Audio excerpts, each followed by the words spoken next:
મહાભારત યુદ્ધ શરૂ થવાની તૈયારી હતી. બંને સેનાઓ સામસામે ગોઠવાઈ ગઈ હતી અને ત્યાં જ ભીષ્મ પિતામહે ઓચિંતો શંખનાદ કર્યો. શંખનાદ એવો કર્યો કે જેનાથી આખી યુદ્ધભૂમિ કંપી ગઈ. પણ ભીષ્મે કેમ શંખનાદ કર્યો? શું આ કોઈ યુદ્ધની શરૂઆત હતી? યુદ્ધની શરૂઆત થવાનો કોઈ સંકેત હતો?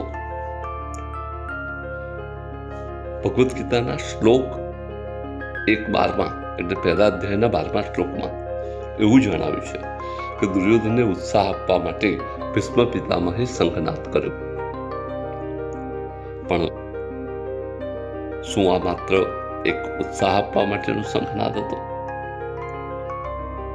અરે કૌરવ સેનાનો આત્મવિશ્વાસ જગાડવા માટેનો આ શંખનાદ.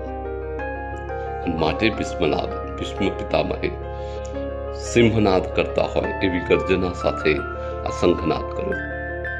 તો આ એક બાજુ રહસ્ય જાણવા માટે સમગ્ર વિડીયોને જોવો જ રહો. કોમેન્ટમાં જય શ્રી કૃષ્ણ લખાવવાનું ચૂકાય નહીં. જય શ્રી કૃષ્ણ.